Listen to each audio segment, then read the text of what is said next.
नमस्कार मित्रांनो, स्वागत आहे तुमच्या आवडत्या आरोग्य विषयक मराठी यूट्यूब चॅनलवर। आज आपण बोलणार आहोत श्रावण महिन्यात मांसाहार का करू नये या महत्त्वाच्या मुद्द्यावर। मित्रांनो, श्रावण हा केवळ एक धार्मिक महिना नाही आहे, तर आपल्या आरोग्याशी, पर्यावरणाशी आणि जीवनशैलीशी थेट जोडलेला एक अत्यंत महत्त्वाचा काळ आहे।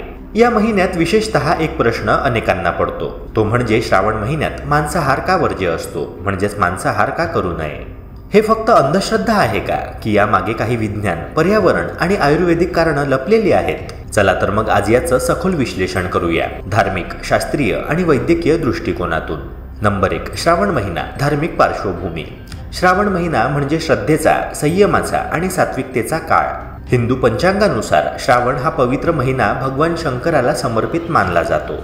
या महिन्यात भक्त मोठ्या भक्तिभावाने उपवास करतात, व्रत करतात, शिवमंदिरात दर्शनासाठी जातात। श्रावण सोमवार, रुद्राभिषेक, शिवभक्तांची कावड यात्रा हे सर्व या महिन्यात होतं। पौराणिक मान्यतेनुसार या काळात भगवान शंकराने समुद्र मंथनानंतर निर्माण झालेलं हलाहल विष प्राशन केलं होतं आणि सृष्टीवरचं मोठं संकट त्यांनी टाळलं होतं। यासाठीच या महिन्यात विशेष करून भगवान शंकराची उपासना केली जाते आणि म्हणूनच श्रावणात मन, शरीर आणि आहार या तिन्ही गोष्टी सात्विक ठेवण्याचा संकेत आहे।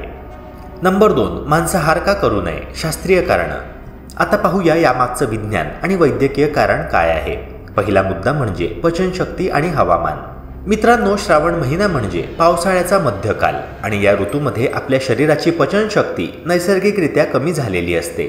आयुर्वेदानुसार वर्षा ऋतूत जठराग्नी मंद झालेला असतो, म्हणजेच अन्न पचवण्याची आतड्यांची क्षमता ही थोडी कमी झालेली असते आणि याच कारणामुळे या काळात हलका, सात्विक आणि पचायला सोपा आहार घेण्याचा सल्ला दिला जातो। मित्रांनो, मांसाहार हा पचायला खूपच जड असा आहार मानला जातो। जर हा आहार नीट पचला नाही तर तो आतड्यांमध्ये सडू लागतो आणि त्यामुळे गॅस, अपचन, मळमळ, पोटदुखी किंवा विषबाधा यांसारख्या समस्या देखील उद्भवू शकतात। म्हणूनच श्रावण महिन्यात मांसाहार टाळण्यामागे धार्मिक भावना असली तरी त्यामागे हे स्पष्ट वैद्यकीय आणि आयुर्वेदिक कारणं देखील दडलेली असतात।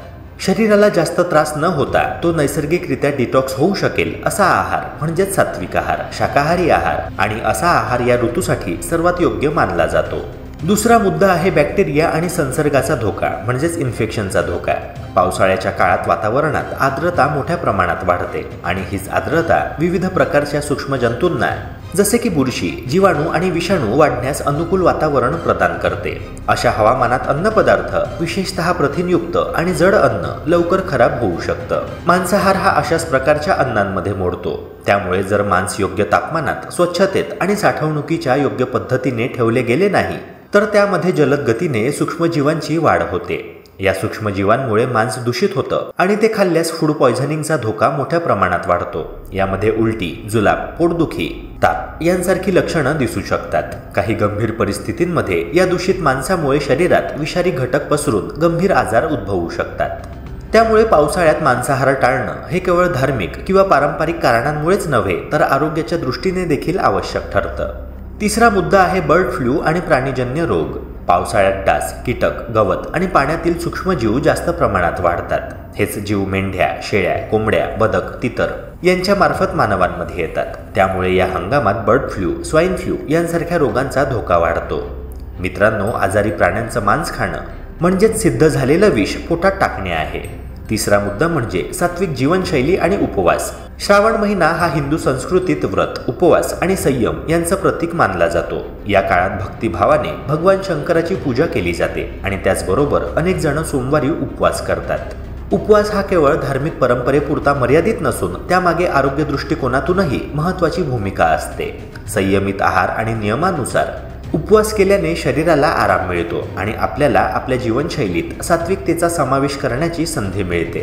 उपवासाचा मुख्य उद्देश म्हणजे शरीराला डिटॉक्स करणे, म्हणजेच शरीरात साचलेले अपायकारक पदार्थ ज्याला आपण टॉक्झिन्स म्हणतो ते बाहेर टाकणे। हे करताना फळं, मूग आणि साबुदाणा यांसारख्या हलक्या व पचायला सोप्या सात्विक अन्नपदार्थांचे सेवन केले जाते। हे अन्न केवळ पचनासाठी चांगले नसते तर शरीराला आवश्यक पोषण द्रव्ये देखील पुरवते। या प्रकारचा आहार शरीराच्या अंतर्गत प्रणालींना स्वच्छ आणि बळकट करण्याचे काम करतो। शास्त्रीय दृष्टिकोनातून पाहिल्यास उपवासाने शरीरातील पचन संस्था सुधारते, विषारी घटक बाहेर टाकले जातात आणि एक प्रकारची ऊर्जा व स्फूर्ती निर्माण होते। याशिवाय उपवासामुळे मन स्थिर राहते, विचारशक्ती वाढते आणि एकाग्रता देखील वाढते। म्हणूनच श्रावणासारख्या धार्मिक महिन्यात उपवासाचा अभ्यास, आरोग्य आणि अध्यात्माचा अनोखा संगम पाहायला मिळतो, जो शारीरिक आणि मानसिक आरोग्यासाठी अत्यंत फायदेशीर आहे। चौथा आणि महत्त्वाचा मुद्दा म्हणजे पर्यावरणीय दृष्टिकोन। श्रावण महिना म्हणजेच पावसाळ्याचा मध्यकाळ। याच काळात समुद्र, नद्या आणि तलावांमध्ये मासे, झिंगे, कासव यांसारख्या जलचर प्राण्यांचा नैसर्गिक प्रजनन हंगाम सुरू असतो। ही वेळ त्यांच्यासाठी अन्न साठवण्याची, अंडी घालण्याची आणि नव्या पिढीला जन्म देण्याची असते। पण जर या काळात मोठ्या प्रमाणावर मासेमारी केली गेली तर त्यांच्या प्रजनन प्रक्रियेवर परिणाम होतो आणि पुढील पिढीची वाढ थांबते। याचा थेट परिणाम म्हणजे त्यांची संख्या घटते आणि त्यांची जातच नष्ट होण्याच्या मार्गावर जाते। म्हणूनच परंपरेने या काळात मासेमारी न करण्याची शिफारस केली गेली आहे आणि याचमुळे अनेक भागांमध्ये सरकार किंवा स्थानिक समाजाकडून या काळात मासेमारीवर बंदी घातली जाते। तसेच मांसाहार टाळण्याची एक सामाजिक, सांस्कृतिक पद्धत देखील तयार झाली आहे। ही संकल्पना केवळ धार्मिक नाही तर ती पर्यावरणपूरक आणि सेंद्रिय दृष्ट्या देखील अत्यंत महत्त्वाची आहे। निसर्गाच्या चक्राला मदत करणारी ही जुनी परंपरा आजच्या काळात सस्टेनेबल लाईफस्टाईलचं उत्कृष्ट उदाहरण ठरते। तेव्हा मित्रांनो, आपण पाहिलं की श्रावण महिन्यात मांसाहार का वर्ज्य मानला जातो। केवळ धार्मिक कारण नव्हे तर शास्त्रीय, पर्यावरणीय आणि वैद्यकीय दृष्टिकोनातून देखील हे खूप तर्कशुद्ध आहे। हे कोणतंही अंधश्रद्धेचं समर्थन नाहीये, तर संयम, शुद्धता आणि आरोग्य यांचा सुंदर संगम आहे। आजकालच्या धावपळीच्या जीवनात आपण अशा पारंपरिक गोष्टींकडे जुनं आहे म्हणून दुर्लक्ष करतो, पण यामागचं खरं विज्ञान समजून घेतलं की श्रद्धा ही शास्त्राशी सुसंगत वाटते। जर तुम्हाला ही माहिती उपयुक्त वाटली असेल तर नक्की लाईक, शेअर आणि सबस्क्राईब करायला विसरू नका, कारण अशाच आरोग्यदायी आणि माहितीपूर्ण कंटेंट्स मी तुमच्याकरिता घेऊन येत असतो। भेटूया पुन्हा एका नव्या व्हिडिओसह। जय हिंद, जय महाराष्ट्र।